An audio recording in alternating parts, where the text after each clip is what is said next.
Hola, mi nombre es Andrea Parodi y en estas jornadas voy a compartir con ustedes algunas ideas en relación a los materiales educativos para la enseñanza de la educación física. En realidad, me parece que para abordar este tema, las tres preguntas que vemos en pantalla pueden darnos un orden y una organización como para intentar ir respondiéndolas. La primera es qué es un material educativo, es decir, poder hacer una definición, tener claro cuáles son sus características, qué lo hace educativo y qué no. Después de esa construcción teórica, podemos avanzar en poder pensar cuáles son los propósitos que nos llevan a producir un material educativo, el por qué, el para qué, cómo lo vamos a usar y después el cómo se produce efectivamente un material educativo. Algunas de las etapas principales en términos generales. Todas estas preguntas organizan la presentación. Es una presentación breve, así que vamos a ir dando algunas ideas, algunas pistas en cada una de estas preguntas como para dejar espacio a que esto se siga profundizando y cada uno se siga formando e informando sobre esta temática en caso que sea de su interés. Arrancamos por la primera. ¿Qué es un material educativo? ¿Qué es un material educativo? Durante todo este tiempo de pandemia que tuvimos que salir a poder continuar con nuestra tarea pedagógica en espacios virtuales de no presencialidad o de presencialidad intermitente, como en los últimos meses, los docentes nos dedicamos a producir materiales de todo tipo, desde videos caseros filmados por nosotros mismos con los celulares, enseñando algunos contenidos de la educación física, algunas actividades, proponiendo juegos, tareas y demás. Hemos elaborado cuadernillos con contenidos de la educación física, con actividades, con objetivos que se los alcanzábamos a las familias para que los pudieran trabajar en las casas y en los hogares. Armamos infografías, muros digitales, subimos todo a una Wix, a un Classroom, a distintas plataformas, usamos un montón de aplicaciones, usamos pedacitos de películas, canciones. En fin, ahora, cuando nos preguntamos si todo eso es material educativo, ¿qué nos respondemos? Podemos decir que sí, que no, que algunos sí, que algunos no, que depende. ¿De qué depende? Para poder entender esto, podemos tomar a Kaplum, que él define el material educativo como un objeto, en este caso todo esto que fuimos relatando, todos estos materiales que fuimos identificando y que fuimos produciendo,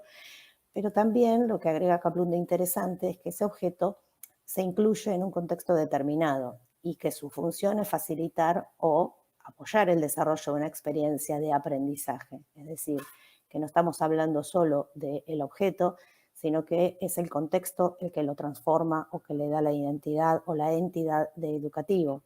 En este sentido,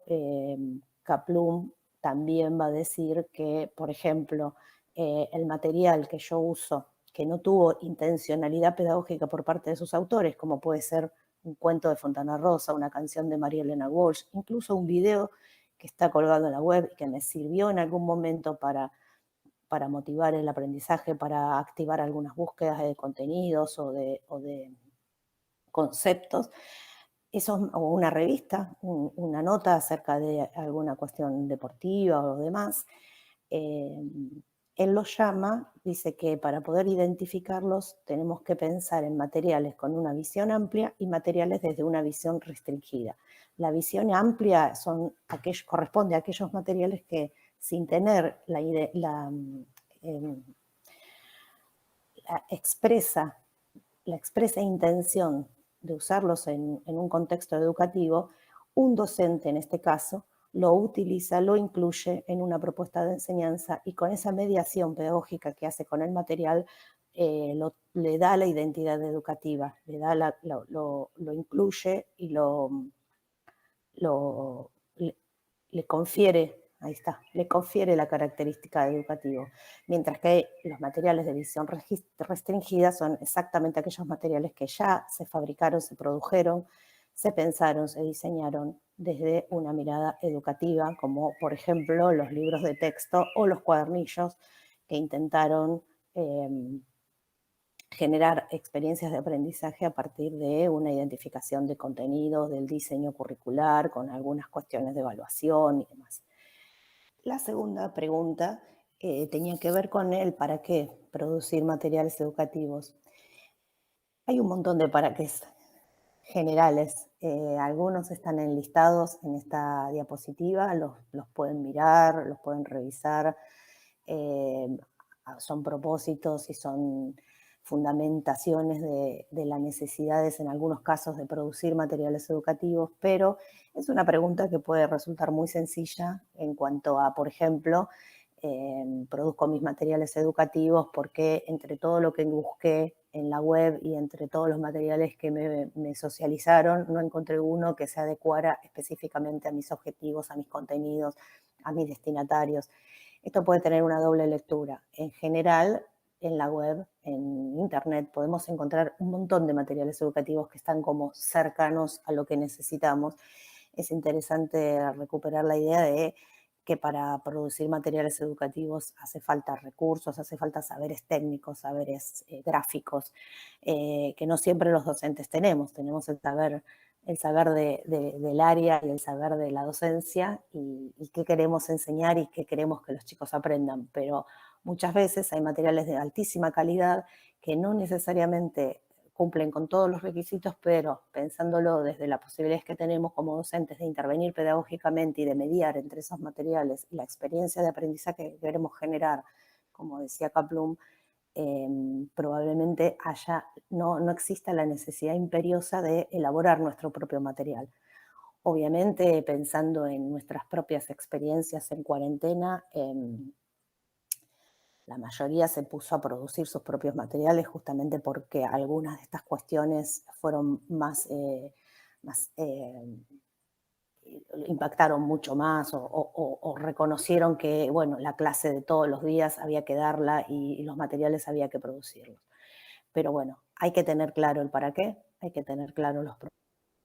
y hay que tener claro también, como decíamos antes, que los saberes que se requieren para hacer buenos materiales no necesariamente son con los que contamos los docentes en nuestra formación.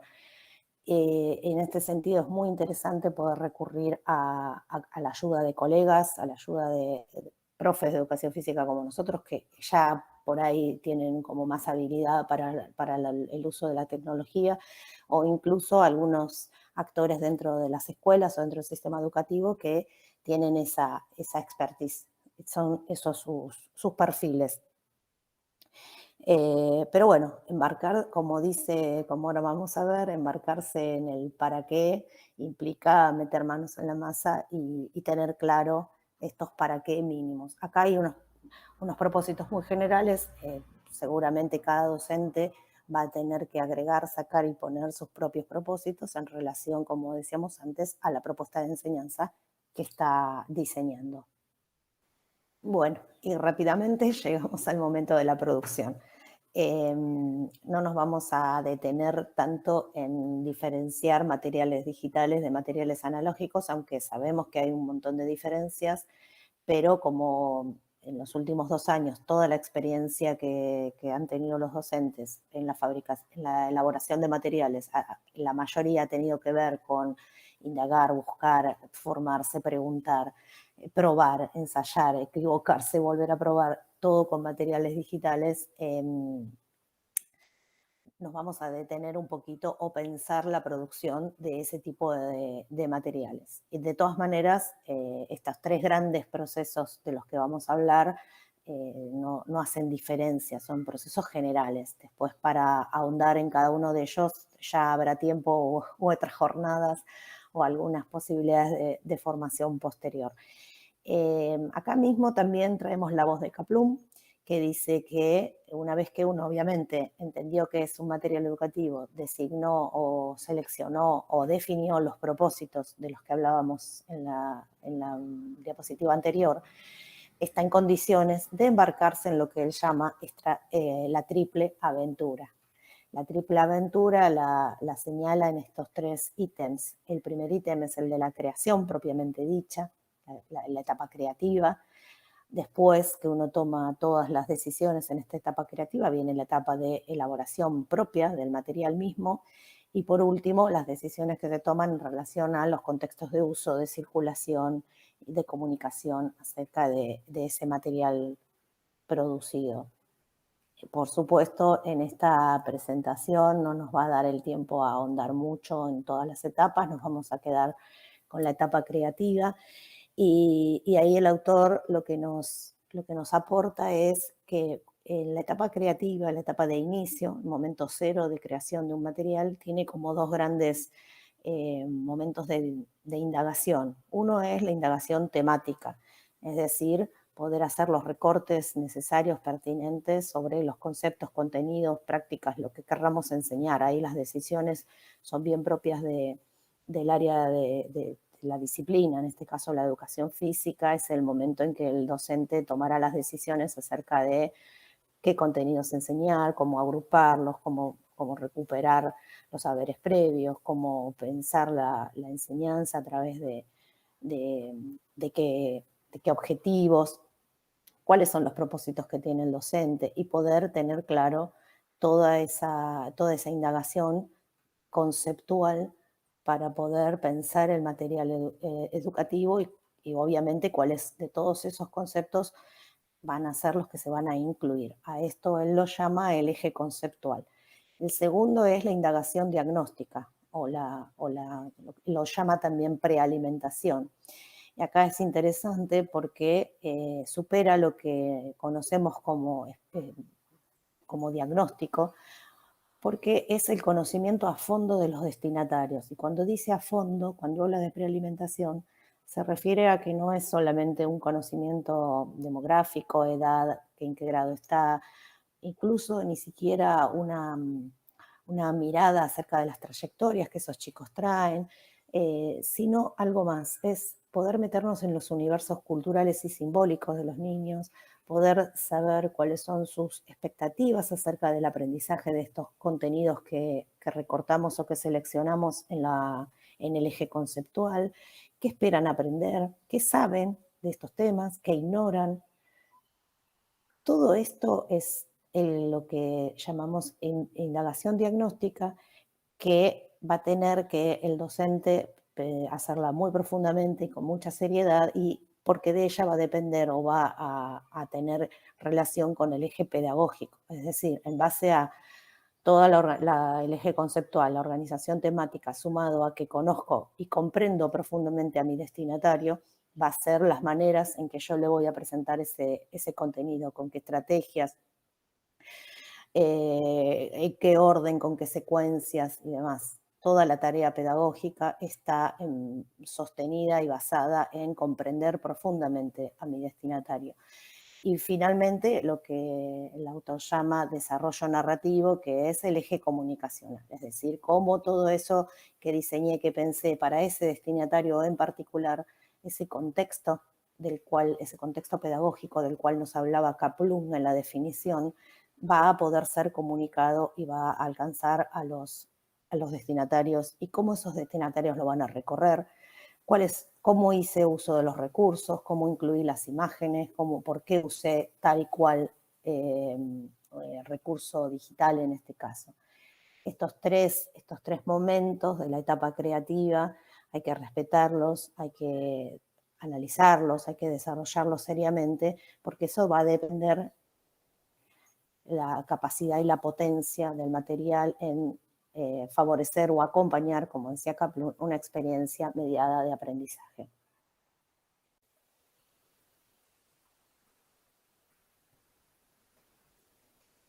Bueno, y finalmente les comparto algunas ideas que pueden ayudarnos para empezar a pensar nuestros próximos materiales o para retomar algunos de los que ya hayamos hecho en momentos previos y les podamos dar esa vuelta de tuerca que no le dimos, esa mirada pedagógica, esa mirada del destinatario concreto, ese contexto pedagógico de los que nos habla Kaplun,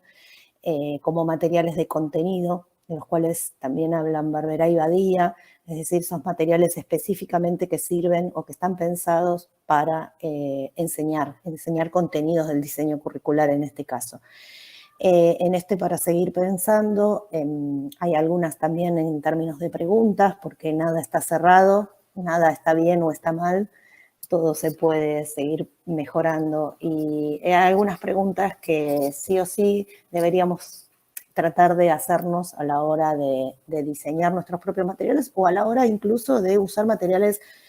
creados por otros que puedan llegar a servirnos, pero que no necesariamente estén en línea directa con nuestras intenciones pedagógicas. Hay cosas de los materiales educativos que a esta altura no deberíamos perder, que es, por ejemplo, entre ellas la capacidad que tienen de favorecer el trabajo colaborativo, la idea de poder estar muchos al mismo tiempo en algunos recursos o en algunas plataformas, es algo interesantísimo para favorecerlo, que los materiales promuevan la inclusión, que todos y todas los niños puedan acceder y puedan tener la posibilidad de interactuar o intercambiar con esos materiales. La interactividad que proponen los materiales, que no sean solo materiales que se cuelgan en una página o en una aula virtual y que el destinatario no tiene participación activa. Hay muchas posibilidades en los materiales digitales para hacerlos hiperconectados, hipertextuales, es decir, que desde ese material se pueda acceder a otros materiales a partir de enlaces activos, que sean materiales interactivos, es decir, que los destinatarios puedan partícipes y puedan tener interacción no solamente con el material, sino con sus pares, incluso con el docente también. Que impliquen más de un lenguaje, hipermediales, es la definición, es decir, materiales que aporten no solamente textos, sino que sumen piezas sonoras, videos y demás posibilidades de lenguajes. Y básicamente, y acá me gustaría hacer un hincapié profundamente pedagógico, es que tener muy claro cuáles son los procesos educativos en los cuales ese material va a estar insertado. Es importante en este punto que tengamos en cuenta que el material pueda incluir actividades, directamente que el material las incluya y en ese caso qué tipo de materiales, que estén acordes al destinatario, como decíamos antes, para eso hay que conocer al destinatario profundamente,